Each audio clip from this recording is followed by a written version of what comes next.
Video system initializing, signal stable, transmission begins in 10, 9, 8, 7, 6, 5, 4, 3, 2, 1. Western AAA studios keep acting like gamers are the problem, but the sales numbers keep telling a different story. We've seen games like Concord, Forspoken, Dragon Age The Veilguard, and plenty of other big-budget releases come out trying to capture a massive audience, only to run straight into rejection. And it's not always because the graphics are bad or the combat is broken. A lot of the time, the settings does not grab people, at all.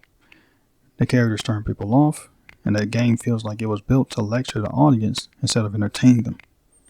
That matters because gaming is optional, and once players feel like a studio does not respect them, they do not have to argue forever. They can just leave. They can just ignore the game, they can refund it, they can wait for a deep discount. There are a lot of things that people can do here.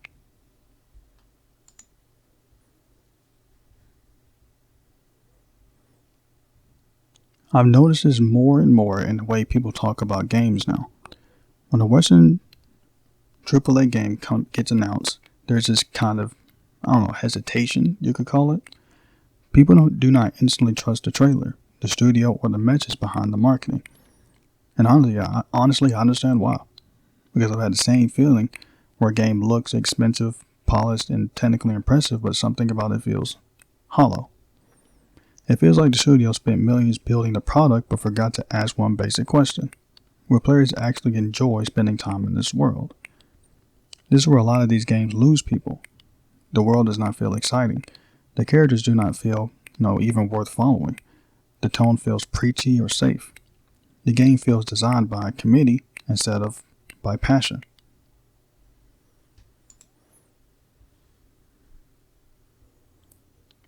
The biggest thing that stands out is not just that some of these games fail.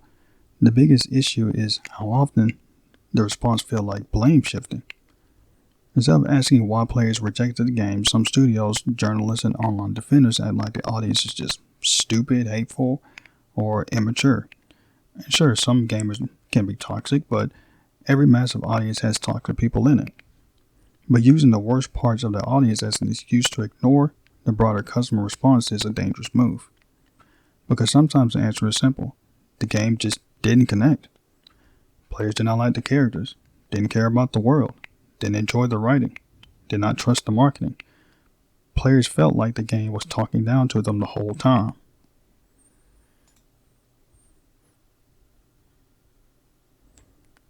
Now, instead of getting better, they're just trying to shame people into buying their stuff. And shaming people into buying entertainment will always fail. Games are not medicine. They're not taxes. They will not require social responsibility people have to participate in. They are products people buy with their own money after working real hours at real jobs. So if a studio makes players feel insulted, ignored, or talked down to, these players can just walk. This is a part that some of these companies just don't seem to understand. You can disagree with customers, you can challenge players, you can make bold creative choices, you can build games for a specific audience, but you cannot humiliate people and expect loyalty afterward.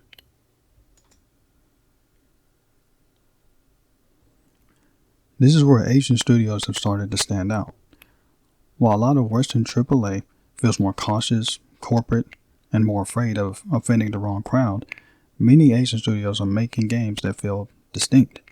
Games like Black Myth Wukong, Stellar Blade, and Monster Hunter Wilds, Where the Winds Meet, Crimson Desert, and Pragmata all caught attention because they actually look like games with identity. They had style, strong visual direction, interesting worlds, and a clear sense of what kind of player they wanted to reach. Even when these games have flaws or design choices people criticize, the conversation usually feels different because players can tell there is something real there. They feel like games made to entertain first.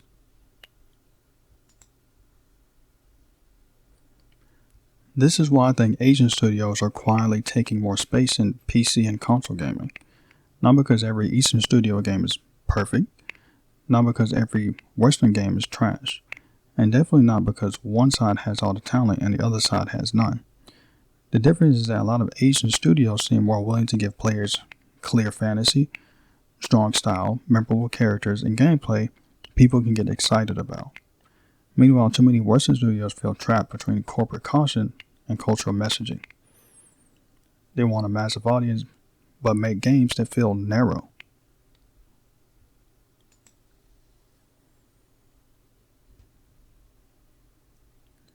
But, this is not a clean East versus West issue. There's still great Western studios making great games. There are still Asian studios that launch with problems, repetitive design, weak writing, or bad monetization. And sometimes gamers do overreact before a game even gets a fair chance. So I do not think the answer is, West bad, East good, because that is too simple and honestly kind of lazy. The better point is that players reward studios that respect their time, money, and intelligence. A good game can come from anywhere. A bad game can come from anywhere. But studios winning right now understand the audience better. They know entertainment has to earn attention, and they know players do not owe them loyalty.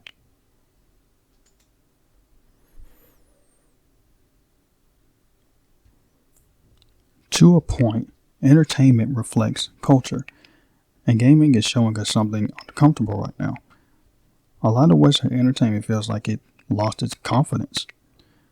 It wants to make statements, manage perceptions, avoid a risk, chase trends, and correct the audience all at the same time. But the more it does that, the less alive the final product feels. And when the culture behind the entertainment becomes defensive, bitter, and disconnected from ordinary people, the entertainment starts to carry that same energy. This is why so many players are looking elsewhere. They want worlds that feel alive. They want characters they actually like, and they want stories that are not embarrassed by fun.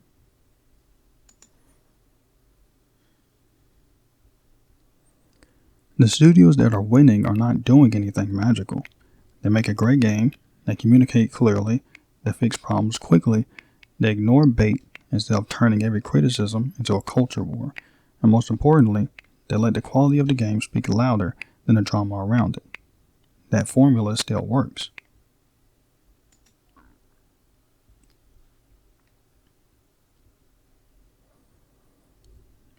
The lesson here is simple. Gamers are not obligated to save studios that refuse to learn. If Western AAA wants players back, it has to earn that trust again. Not with guilt, not with shame, not with marketing campaigns that tell players they are wrong for noticing the problems. It has to happen through better games, better characters, better worlds, and a better relationship with the people buying the product. Because if these studios keep blaming players instead of improving, they will not need to be canceled. They'll just be replaced. And the players will move on without missing them. Oh, hey, glad you're still here. I've, just finished syncing the next set of files for you. They're right over there on the screen. Take a look and, catch ya in the next one.